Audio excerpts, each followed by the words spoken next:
ఓం గంగణపతయ నమ. ఐం సరస్వత్యై నమ. క్రీం మహాకాళికాయ నమ. ద్రాం దత్తాత్రేయ నమ. హ్రీం హ్రీం బగలాముఖి దేవ్యై నమో నమ. జయ గురు దత్తాత్రేయాయ నమో నమ. ఓం నమ శివాయ శివాయ గురువే నమ. క్లీం కృష్ణాయ గోవిందాయ గోపీజన వల్లభాయ శ్రీకృష్ణ పరబ్రహ్మణే పరంజ్యోతిషే నమో నమ. శ్రీరామ జయ రామ జయ జయ రామ రామ. యూట్యూబ్ ప్రేక్షకులకి అందరికీ కూడా నమస్కారం అండి. నేను పాలపర్తి గురునాథ శర్మ, జ్యోతిషం వాస్తు సిద్ధాంతిని.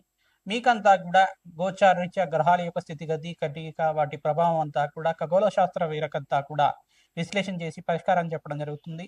గ్రహాల యొక్క సంయోగం ఏ రకంగా ఉంది, ఈ యొక్క గ్రహాల యొక్క స్థితి, వాటి ప్రభావం అంతా కూడా మేషాది ద్వాదశ రాశుల వాళ్ళకి ఎటువంటి ప్రభావం చూపబోతున్నాయి అనేది విశ్లేషణ చేయడం జరుగుతుంది.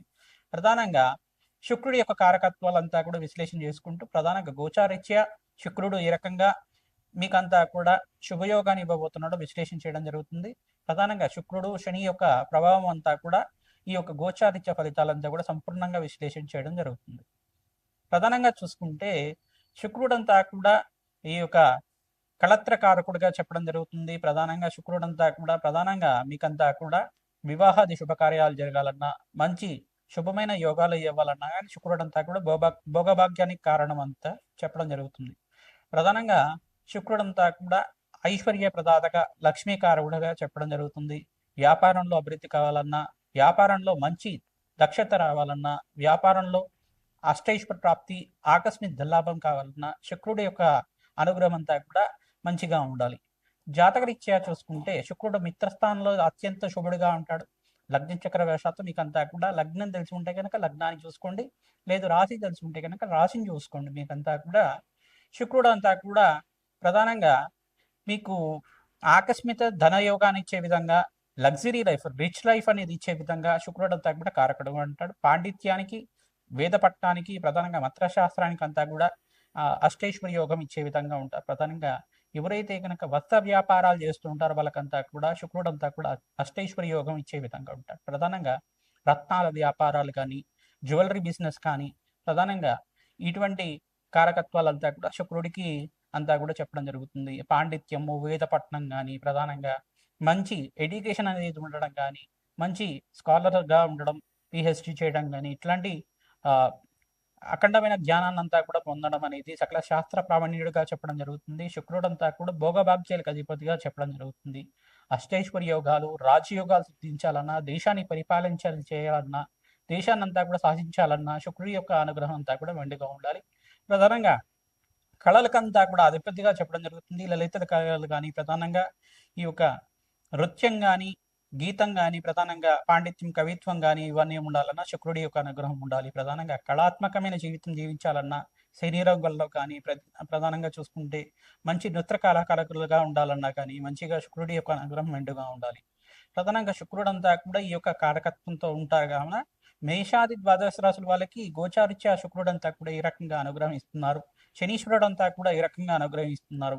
గోచారిత్య కూడా శుక్రుడు, శనీశ్వరుడు అంతా కూడా ప్రభావం అంతా కూడా మేషాది ద్వాదశ రాశుల వాళ్ళకి ఈ రకంగా ఉండబోతుంది. సంపూర్ణ విశ్లేషణ చేయడం జరుగుతుంది.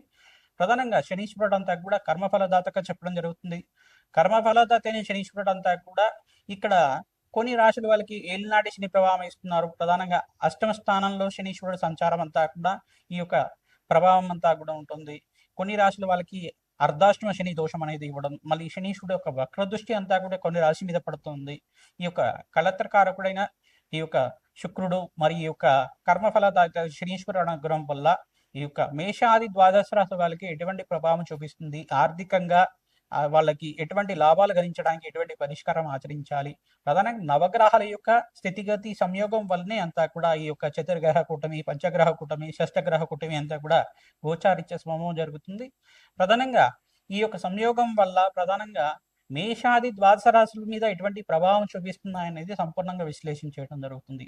ప్రతినిత్యం కూడా గోమాత సేవ చేసుకోవడం వల్ల సకల గ్రహ దోష నివారణ జరుగుతుంది. కులదేవత ఆరాధన ప్రతినిత్యం కూడా ఆచరించాలి. శుక్రుడి యొక్క అనుగ్రహం కోసం ప్రయత్నించి కూడా మహాలక్ష్మీదేవి ఆరాధన, ఈ యొక్క కనకదార స్తోత్రాన్ని చదువుకోవడం వల్ల విశేషంగా ధనప్రాప్తి లభించడానికి ఆస్కారం ఉంటుంది.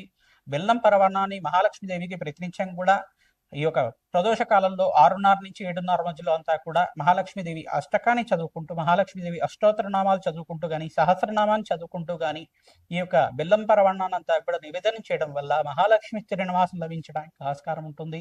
కలత్రకారకుడైన ఈ యొక్క శుక్రుడంతా కూడా వివాహాది శుభకార్యాలు జరగాలన్నా, వంశాభివృద్ధి కలగాలన్నా, మీకు అన్యునమైన దాంపత్యం కలగాలన్నా, అఖండమైన సుఖ జీవితం లభించాలన్నా, భోగభాగ్యమైన రాజయోగాలు సిద్ధించాలన్నా శుక్రుడు అనుగ్రహం కావాలి. ఇక్కడ కర్మఫలదాతైన శనీశ్వర అనుగ్రహం కూడా మంచిగా ఉండాలి. తద్వారా ఈ యొక్క మేషాది ద్వాదశ రాశి వాళ్ళకి గోచారిత్య శుక్రుడు శనీశ్వరుడు ఇచ్చే ఫలితాలంతా కూడా సంపూర్ణంగా విశ్లేషణ చేయడం జరుగుతుంది. వీడియో అంతా కూడా చూడండి, మీరు లైక్ చేయండి, సబ్స్క్రైబ్ చేయండి. తద్వారా మీకు అంతా కూడా ఈ యొక్క ఫలితాలు పరిష్కారం అంతా కూడా మీరు మంచిగా ఆచరించడం వల్ల మీకంతా కూడా మంచి ఫలితాలు రావడానికి ఆస్కారం ఉంటుంది. జగన్మాత అనుగ్రహం వల్ల మీకంతా కూడా అష్టైశ్వర్య ప్రాప్తి కలగాలని చెప్పి ఆశీర్వాదం చేస్తున్నాం. ప్రతినిత్యం కూడా మీరు చెప్పే ఈ యొక్క పరిష్కారం అంతా కూడా ఆచరించండి. మీ జాతకం ఇచ్చే ఎటువంటి సందేహాలు ఉన్నా కానీ మా యొక్క ఫోన్ నెంబర్కి అంతా కూడా అపాయింట్మెంట్ తీసుకొని మీరంతా కూడా జాతకాన్ని, జన్మజాతకాన్ని అంతా కూడా పరిష్కారం ఆచరించడం వల్ల విశేషమైన పుణ్య ఫలితాలు పొందుతారు. శ్రీమాత్రే నమః. కుంభరాశి జాతకులకి గోచారిత్య గ్రహాల యొక్క సంయోగం అంతా కూడా ఎటువంటి ప్రభావం చూపిస్తున్నాయని విశ్లేషణ చేయడం జరుగుతుంది. గోచారిత్య యొక్క ఏలినాటి శని ప్రభావంలో ఉన్నారు కావున శనీశ్వరుడు ప్రీతికరంగా తైలాభిషేకం చేసుకోవడం, 14 శనివారాలంతా కూడా తైలాభిషేకం ఆచరించాలి. ప్రతి నెలలో కూడా 3 సార్లు తైలాభిషేకం ఆచరించి బ్రాహ్మణునికి అంతా కూడా నల్లనవలు దానం చేసుకోవడం వల్ల శ్రేష్టమైన ఫలితాలు పొందుతారు. శుక్రుడు శనీశ్వరుడు యొక్క సంయోగం అంతా కూడా ఈ సంవత్సరం జరగబోతుంది. ప్రధానంగా ఏప్రిల్ నెలంతా కూడా సంభవం జరుగుతుంది. ఏప్రిల్ నెలలో మీనరాశిలో అంతా కూడా శుక్రుడు శనీశ్వరుడు సంయోగం వల్ల విశేషమైన పుణ్యప్రాప్తి లభించడానికి ఆస్కారం ఉంటుంది. ఇక్కడ షష్టగ్రహ కూటమి, పంచగ్రహ కూటమి, చతుర్గ్రహ కూటమి ప్రభావం అంతా కూడా మీకు కుంభరాశి జాతకులకంతా కూడా షష్టగ్రహ కూటమి కుంభరాశిలోనే సంభవం జరుగుతుంది. కావున ఈ యొక్క కొంచెం జాగ్రత్తగా ఉండడం శ్రేష్టమైన ఫలితాలు పొందడానికి ఆస్కారం ఉంటుంది. ప్రతినిత్యం కూడా నవగ్రహాలకు ప్రదక్షిణ ఆచరించండి. ఆకస్మికంగా ధనయోగం సిద్ధి రావడానికి ఆస్కారం ఉంటుంది. ఈ యొక్క నవగ్రహ స్తోత్రాన్ని పఠనం చేసుకోవడం శ్రేష్టమైన ఫలితాలు పొందుతారు. ప్రతినిత్యం కూడా ఈ యొక్క శుక్రుడికి, శనీశ్వరుడికి, రాహువుకి మరియు బృహస్పతికి ఈ యొక్క అంగారకుడికి అంతా కూడా జపము హోమాది కార్యక్రమాలు ఆచరించుకోవడం వల్ల రాజయోగంగా మారడం జరుగుతుంది. పంచమస్త బృహస్పతి యోగం వల్ల మీకు ఆకస్మికంగా ధనయోగ సిద్ధి రావడానికి ఆస్కారం ఉంటుంది. రాజయోగాన్ని అంతా కూడా చూస్తారు. ప్రధానంగా పంచమస్త బృహస్పతి యోగం వల్ల వివాహాది శుభకార్యాలు జరగడానికి ఆస్కారం ఉంటుంది. సంతానంలో అభివృద్ధి కలగడానికి ఆస్కారం ఉంటుంది. విదేశయానం సిద్ధించడానికి ఆస్కారం ఉంటుంది. సంఘంలో గౌరవం పెరుగుతుంది. పేరు ప్రఖ్యాతాలంతా కూడా సిద్ధించడానికి ఆస్కారం ఉంటుంది. మీరు పట్టిందల్లో బంగారం అవడానికి మే 15వ తారీఖు నుంచి ప్రధానంగా నవంబర్ 28వ తారీఖు దాకా మీకు అంతా కూడా రాజయోగ సిద్ధి రావడానికి గ్రహాల యొక్క సంయోగం మేరకు మొత్తం అంతా కూడా విశ్లేషణ చేయడం జరుగుతుంది. ఈ యొక్క అష్టైశ్వర్య ప్రాప్తి కలగడానికి ఆస్కారం ఉంటుంది. ప్రధానంగా రావి చెట్టు దగ్గర ఆవునితో దీపారాధన చేసి ప్రతినిత్యం కూడా ఈ యొక్క ఖడ్గమాల స్తోత్రాన్ని కానీ, మహాలక్ష్మీదేవి సహస్రనామాలు కానీ, కనకదార స్తోత్రాన్ని కానీ ప్రతినిత్యం కూడా ఆచరిస్తూ ఉండండి. ఆకస్మికంగా ధనయోగానంతా కూడా సిద్ధించడానికి ఆస్కారం ఉంటుంది. అక్కడ వృక్షరాజు దగ్గర బెల్లాన్ని నివేదన చేసి చీమలకి ఆహారం సమర్పించడం వల్ల రాజయోగ సిద్ధి రావడానికి ఆస్కారం ఉంటుంది. శనీశ్వరుడు ప్రీతికరంగా ఏలినాటి శని ప్రభావం తగ్గడానికి ప్రతినిత్యం కూడా తైలాభిషేకం చేసుకోవడం, పరమేశ్వరుడికి కూడా అభిషేకాది కార్యక్రమాలు ఆచరించుకోవడం వల్ల విశేషమైన పుణ్య ఫలితాలు పొందడానికి ఆస్కారం ఉంటుంది. గోమాత సేవను ఆచరించండి, రాజయోగ కారణంగా ఉంటుంది. శుక్రుడికి, శనీశ్వరుడికి, బృహస్పతికి ఈ యొక్క అంగారకుడికి అంతా కూడా జపము హోమాది కార్యక్రమాలు చేసుకోవడం వల్ల అఖండమైన శుభ ఫలితాలు రాజయోగాన్ని చూడడానికి ఆస్కారం ఉంటుంది. రాజశ్యామల యజ్ఞాధికరతులు బగలాముఖి శాంతి హోమాది కార్యక్రమాలు ఆచరించడం వల్ల శత్రుబాధలు, శత్రుభయాల నుంచి బయటపడడానికి ఆస్కారం ఉంటుంది. శ్రీమాత్రే నమః. మేషాది ద్వాదశ రాశుల వాళ్ళకి సంక్రాంతి శుభాకాంక్షలు అందరూ కూడా విశ్లేషణ చేయడం జరుగుతుంది. ప్రధానంగా సంక్రాంతి వేళల్లో అంతా కూడా ప్రధానంగా 14, 15, 16 తారీఖులో అంతా కూడా సంక్రాంతి అంతా కూడా జరుపుకోవడం జరుగుతుంది.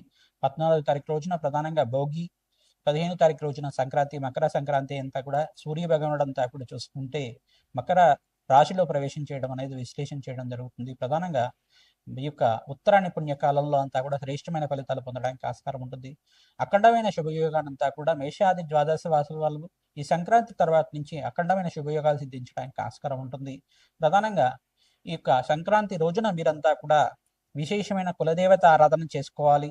విశేషంగా కులదేవత ఆరాధన చేసుకోవడం వల్ల రాజయోగాన్ని చూస్తారు. మహాలక్ష్మీదేవి ఆరాధన చేసుకోవడం వల్ల భోగభాగ్యాలు, రాజయోగం సిద్ధి రావడానికి, అఖండమైన ఐశ్వర్య ప్రాప్తి కలగడానికి ఆస్కారం ఉంటుంది. ధనయోగం సిద్ధి రావడానికి ఆస్కారం ఉంటుంది. గోమాత సేవను ఆచరించడం, విశేషంగా సంక్రాంతి రోజున గోమాతను అంతా కూడా పూజ చేసుకోవడం వల్ల పాడి పంట అంతా కూడా ఐశ్వర్య ప్రాప్తి కలగడానికి ఆస్కారం ఉంటుంది. ధనలక్ష్మి ఆరాధన చేసుకోవడం వల్ల అఖండమైన పుణ్యప్రాప్తి కలుగుతుంది. ధాన్యలక్ష్మి ఆరాధన చేసుకోవడం వల్ల ధాన్యానికి లోటు లేకుండా అఖండమైన శుభ ఫలితాలు పొందడానికి ఆస్కారం ఉంటుంది. ప్రధానంగా పితృదేవత ఆరాధన చేస్తూ ఉంటారు. సంక్రాంతి రోజున పెద్దల పండుగ అంటారు కాబట్టి పితృదేవత ఆరాధన చేసుకోవడం వల్ల పితృదేవతలంతా కూడా శాశ్వతంగా బ్రహ్మలోకంలో నివాసం ఉండడానికి కానీ, శాశ్వతంగా వైకుంఠ ప్రాప్తి కలగడానికి కానీ, శాశ్వతంగా కైలాస ప్రాప్తి కలగడానికి కానీ, శాశ్వతంగా స్వర్గలోకంలో పుణ్యలోకంలో స్థిర నివాసం ఉండడానికి ఈ ప్రధానంగా ఎక్కువ రోజునే ప్రధానంగా సంక్రాంతి రోజున మాత్రమే ఎవరైతే కనుక ఈ యొక్క పితృదేవత ఆరాధన చేసుకుంటూ ఉంటారో మీకంతా కూడా రాజ్యోగంగా చెప్పడం జరుగుతుంది.